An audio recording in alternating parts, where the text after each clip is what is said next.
નમસ્તે વિદ્યાર્થી મિત્રો, કેમ છો? મજામાં? આજે આપણે ટેટાટ સ્પેશિયલની અંદર શિક્ષણની ફિલોસોફી, કેળવણીના હેતુઓ, સામાજિક, વ્યક્તિગત અને વિશિષ્ટ વિશે ચર્ચા કરવાના છીએ. તો આજનો જે વિડીયો છે તે બે ભાગમાં વહેંચવામાં આવશે. તો અત્યારનો જે વિડીયો છે ભાગ 1 અને કદાચ અડધો જે રહી જશે એ ભાગ 2માં આવશે. એટલે તમે ખાસ જે પ્રશ્નો આમાં લેવામાં આવ્યા છે, મને પૂર્ણ વિશ્વાસ છે કે આમાંથી તમને કદાચ વધારે નહીં તો 3 થી 4 પ્રશ્નો 100% પૂછાશે જ. કારણ કે શિક્ષણ ફિલોસોફીના પ્રશ્નો આવે જ છે. કેળવણીના હેતુઓ, સામાજિક, વ્યક્તિગત અને વિશિષ્ટની અંદરથી પ્રશ્નો લેવામાં જ આવે છે. તમે કદાચ પ્રશ્નો જોશો એટલે તેમને ખ્યાલ આવી જ જવાનો છે.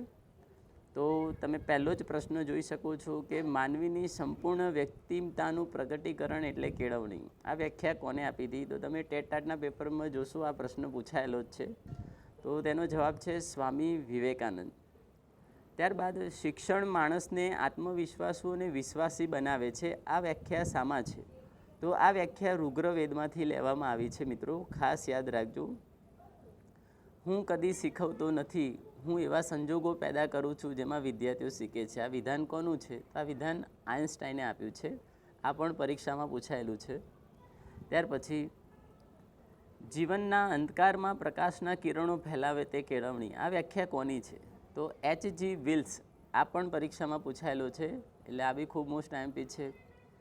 હવે એજ્યુકેશન સાથે આપણે બધા જોડાયેલા છીએ. તો એજ્યુકેશન જેના પરથી આવ્યો છે શબ્દ, તે એજ્યુકેર ખાલી જગ્યા ભાષાનો શબ્દ છે. તો એજ્યુકેશન જે શબ્દ છે લેટિન ભાષા પરથી ઉતરી આવ્યો છે. એટલે આ પણ આપણને ચોક્કસ ખ્યાલ હોવો જ જોઈએ. ત્યાર પછી ગાંધીજીના દરેક પરીક્ષામાં એક પ્રશ્ન હોય જ છે. કેળવણી એ બાળક યા માનવીના મન અને આત્માના ઉત્તમ અંશોનું આવિષ્કરણ છે. આ વ્યાખ્યા કોણે રજૂ કરી હતી? તો ગાંધીજી દ્વારા આ વ્યાખ્યા રજૂ કરવામાં આવી હતી. ફરીથી કહી દઉં, ગાંધીજીનો એક પ્રશ્ન પરીક્ષામાં હોય જ છે. એમની વ્યાખ્યા ખાસ તૈયાર કરવી. Education is the creation of A sound mind in a sound body. આ વ્યાખ્યા કોની છે?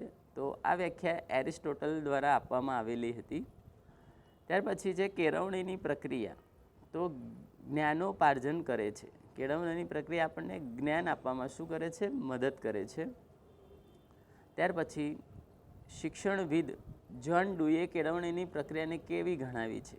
તો લગભગ ટેટાટમાં બહુ જ વાર આ પ્રશ્ન પૂછાય છે. જે ત્રિધ્રુવી પ્રક્રિયા દર્શાવી છે. જ્હોન ડુઈ દ્વારા જે પ્રક્રિયા આપવામાં આવી છે કેળવણીની, તે કેવી હતી? ત્રિધ્રુવી હતી. ત્યાર પછી ભણતર શબ્દ કેળવણીના કયા અર્થમાં વપરાય છે? તો તમે અહીંયા જે પ્રશ્ન પૂછ્યો હતો તેને સમજજો. તો આ જે શબ્દ છે તે આપણા સંકુચિત મગજ એટલે જે સંકુચિત માટે વપરાયેલો શબ્દ છે.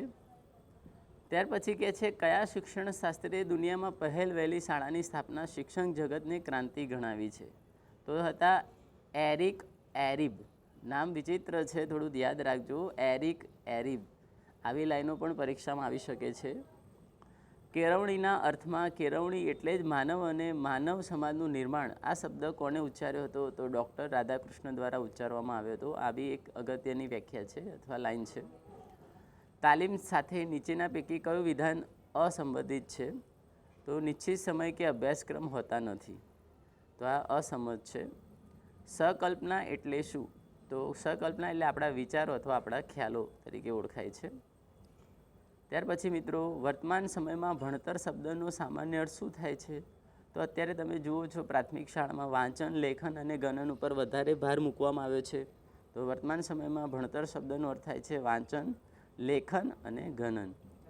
માણસ એક એવું સામાજિક પ્રાણી છે જે તમે કદાચ બહુ જ ટાઈમથી સાંભળતા આવ્યા હશો. કદાચ 9મા 10મામાં જ્યારે ભણતા હશો ત્યારે પણ તમે આ સાંભળેલું હશે.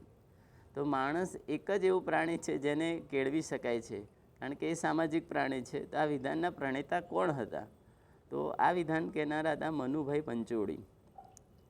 કોના મતતાનું અનુસાર માનવીને ચારિત્ર્યવાન અને જગતને ઉપયોગી બનાવે તેને જ કેળવણી કહેવાય? તો યાજ્ઞવલ્ક્ય. યાદ રાખજો, આ બધી નાની નાની લાઈનો છે. કદાચ પરીક્ષામાં પૂછાય ત્યારે તમને આનું બહુ મહત્ત્વ સમજાશે. ત્યાર પછી વિકાસનું મુખ આત્માની અંતર્ગત શક્તિ દ્વારા પૂર્ણતાની પ્રાપ્તિ કેળવણી. આ વ્યાખ્યા કોને આપી છે? તો મહર્ષિ અરવિંદ, જે ટેટ ટાટમાં પૂછાયેલી વ્યાખ્યા છે, ખાસ યાદ રાખજો, મહર્ષિ અરવિંદ દ્વારા આપવામાં આવી છે. કેળવણીના શાબ્દિક અર્થ સાથે કયું વિધાન સંમત નથી? તો કેળવણી એટલે બાળકના સર્વાંગી વિકાસની પ્રક્રિયા, જે સંમત નથી. કેળવણીના વ્યાપક અર્થ સાથે કયું વિધાન સંમત નથી? તો કેળવણી એ અપાનુકૂલનની પ્રક્રિયા છે. તો ઘણીવાર પરીક્ષામાં આવા બી પ્રશ્નો પૂછાતા હોય જે આપણે ધ્યાન આપતા નથી. કુદરત દ્વારા મળતી કેળવણી સાચી કેળવણી છે. આ વ્યાખ્યા કોને આપી છે? તો મિત્રો આ વ્યાખ્યા જે છે તે ઋષો દ્વારા આપવામાં આવી હતી. ત્યાર પછી તંદુરસ્ત શરીરમાં તંદુરસ્ત મનનું ઘડતર કરે તે જ કેળવણી. આ વ્યાખ્યા કોને આપી છે? તો એરિસ્ટોટલે આપી છે. આ બી ટેટમાં પૂછાયેલો પ્રશ્ન છે. હવે તમને પૂછે કે જ્હોન ડુઈ જે ત્રિધ્રુવી પ્રક્રિયા આપી છે એમાં કોનો સમાવેશ થાય છે? તો આ બી પ્રશ્ન પરીક્ષામાં હતો જ. તો તેમાં વિદ્યાર્થી આવે છે, ત્યાર પછી શિક્ષક અને ત્યાર પછી સમાજ. આ ત્રણેય લોકોને આવરી લેવામાં આવે છે ત્રિધ્રુવી પ્રક્રિયામાં.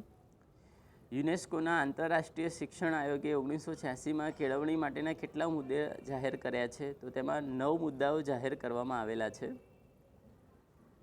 કેળવણીની ત્રિધ્રુવી પ્રક્રિયામાં ત્રીજા ધ્રુવ તરીકે કોને સ્થાન છે? તો ત્રીજા ધ્રુવ તરીકે અભ્યાસક્રમને સ્થાન મળેલું છે. તો આ બી ખાસ યાદ રાખજો, મોસ્ટ આઈએમપી છે. વિવિધ સ્થળોનો પ્રવાસ, પ્રવચનોનું શિક્ષણ વડે આપણે શીખીએ છીએ. તે કેવા પ્રકારની કેળવણી થશે? તો તે અનૌપચારિક શિક્ષણ કહેવાય છે. કયું કહેવાય છે? તમે વિવિધ સ્થળે પ્રવાસ, પ્રવચનો, શિક્ષણ મેળવી લો. તમે ક્યાંક બી બહાર ગયા હો ત્યાં તમને જે જાણકારી મળે એ અનૌપચારિક છે, કોઈ શાળા દ્વારા મળવામાં આવતું નથી, એટલે આપણે એને ઔપચારિક કહી શકતા નથી. આ બી બહુ જ મોસ્ટ આઈએમપી છે. શિક્ષણમાં 3Hનો અર્થ કયો છે? તો હેડ, હાર્ટ અને હેન્ડ. આ 3H તરીકે ઓળખાય છે. રુસિટિક પદ્ધતિના પ્રણેતા કોણ છે? તો H.E. આર્મસ્ટ્રોંગ, જે રુસિટિક પદ્ધતિના પ્રણેતા છે. શિક્ષક જન્મજાત હોય છે, બનાવી શકાતા નથી. આ વિધાનની સંભાવના છે. જે શિક્ષણ પદ્ધતિ જન્મજાત હોય છે તેની સંભાવના છે. હવે કેટલાક આવા સૂત્રો પણ પરીક્ષામાં આવતા હશે, તમે જોયું હશે.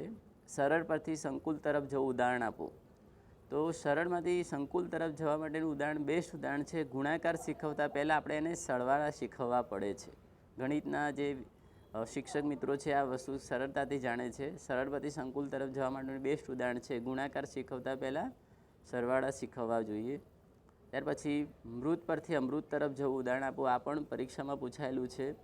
તો પૃથ્વીના ગોળાકારનો ઉપયોગ કરીને વિશ્વના વિવિધ ખંડોની માહિતી આપી શકાય. તમે જો સમાજના શિક્ષક હોય તો તમે પૃથ્વીનો ગોળો બતાવી અને તેમને વિવિધ ખંડોની બાળકોને આપણે માહિતી આપી શકીએ છીએ. ત્યારબાદ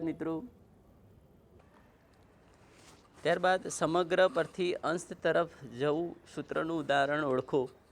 તો હાડપિંજરનું મોડલ સમજાવી માનવ શરીરના વિવિધ અંગોનું કાર્ય આપણે દર્શાવી શકાય છે, જે વિજ્ઞાનના શિક્ષક સરળતાથી સમજાવી શકે છે. આગમન પરથી નિગમન તરફ જવું સૂત્રનું ઉદાહરણ આપો. તો વ્યાકરણના ભાગોના ઉદાહરણો પરથી તેના નિયમો તારવી શકાય છે. તો ગ્રામર, ગુજરાતી તેમજ ઇંગ્લિશના જે નિયમો છે ગ્રામરના, તે આપણે સરળતાથી આગમન નિગમન દ્વારા સમજાવી શકીએ છીએ. અને ત્યાર પછી છે વિશિષ્ટ પરથી સામાન્ય તરફ જવાનું સૂત્ર ઓળખો. તેનું આપણે એક ઉદાહરણ આપીએ તો કોઈ એક ગુણધર્મનો સિદ્ધાંત સમજાવવા એક જેવા અનેક ઉદાહરણો આપવા પડતા હોય છે.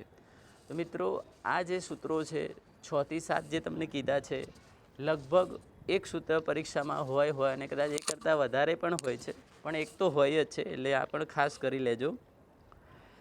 ભારતમાં નવી રાષ્ટ્રીય શિક્ષણ નીતિનો અમલ કયા વર્ષમાં થયો? તમે બધાને ખબર છે, આ પરીક્ષામાં પૂછાય છે ને આ બધાને ખ્યાલ પણ હોવો જોઈએ. તો ભારતમાં સૌપ્રથમ પહેલી વાર 1986માં નવી રાષ્ટ્રીય શિક્ષણ નીતિનો અમલ થયો છે. કોઠારી પંચ ભારતમાં કયા વર્ષમાં આવ્યું? તો 1964 થી 65 દરમિયાન આવ્યું હતું. આ બી મોસ્ટ આઈએમપી છે. ટૂંકમાં આજના જે પ્રશ્નો છે બધા જ મોસ્ટ આઈએમપી છે, તમારે બધા ફરજિયાત કરવા જ પડશે. ગાંધીજીએ શિક્ષણ જગતને કઈ ભેટ આપી? તો બુનિયાદી શિક્ષણની ભેટ આપી હતી. આફ્રિકા 1904માં કયા સ્થળે ગાંધીજીએ પ્રયોગ કર્યો હતો? તો ફિનિક્સ આશ્રમમાં તે રહ્યા હતા અને ત્યાં તેમણે પ્રયોગ કર્યો હતો. બુનિયાદી શિક્ષણનું હાદ સમૂહ કયું શિક્ષણ છે? તો સમવ્યાયી શિક્ષણ, જે બુનિયાદી શિક્ષણનું હાદ સમૂહ શિક્ષણ છે. બુનિયાદી શિક્ષણનું બીજું નામ શું છે? તેને આપણે નવી તાલીમ તરીકે પણ ઓળખીએ છીએ.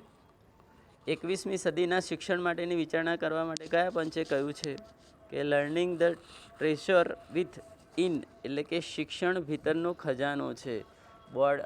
ટેટમાં પૂછાયેલો પ્રશ્ન છે. ડેલોસ પંચ દ્વારા આ કહેવામાં આવ્યું છે. ઈસવીસન 1834માં કોણ ગવર્નર જનરલની કાઉન્સિલના કાયદાના સભ્ય બની ભારત આવ્યા હતા? તો લોર્ડ મેકોલોય. અને તમને કદાચ ખ્યાલ હશે, આપણા અગાઉના જે વિડીયો છે એમાં વાત કરી હતી કે અંગ્રેજી શિક્ષણ કોણ લાવ્યું હતું ભારતમાં? તો લોર્ડ મેકોલો જ લાવ્યા હતા. તો આ પ્રશ્ન બી ખાસ ધ્યાનથી કરી લેજો. ત્યારબાદ કયા શિક્ષણ વડે વિદ્યાર્થી સ્વાવલંબી બને છે? તો બુનિયાદી શિક્ષણ દ્વારા તેઓ સ્વાવલંબી બને છે.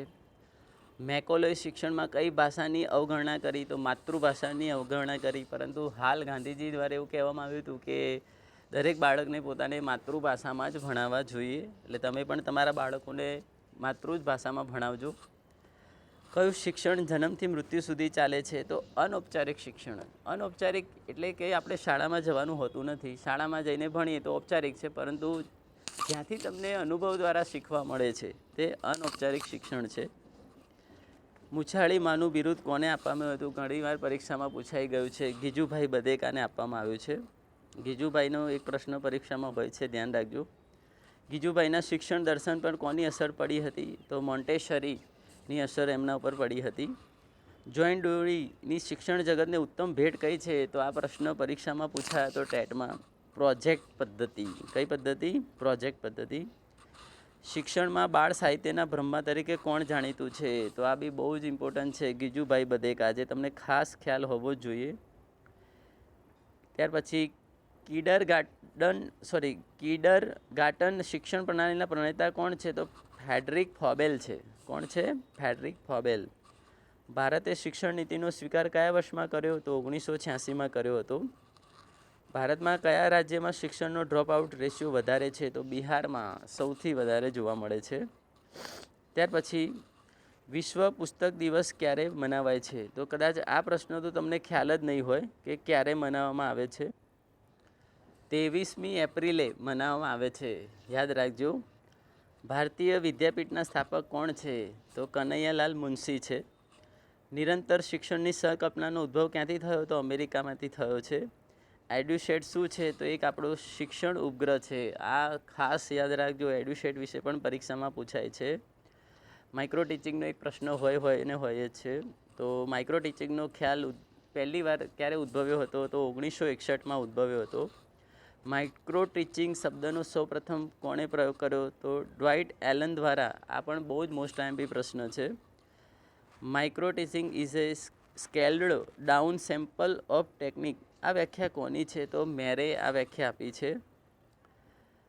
ત્યાર પછી વર્ગના કદ સમય મુજબ માપી શકાય એવી અધ્યયન પ્રક્રિયા એટલે માઇક્રો ટીચિંગ. આ વ્યાખ્યા કોને આપી છે? તો એલન દ્વારા જ આપવામાં આવી છે. પ્રતિપોષણના પ્રાપ્તિ સ્થાનોમાંનું કયું એક નથી? તો પ્રશિક્ષણાર્થી, જે તેનો એક અંગ નથી. આઈડીસીનું પૂરું નામ કયું છે? તો આઈડીસીનું પૂરું નામ છે ઇન્ટરગ્રેટેડ એજ્યુકેશન ફોર ડિસેબલ્ડ ચિલ્ડ્રન.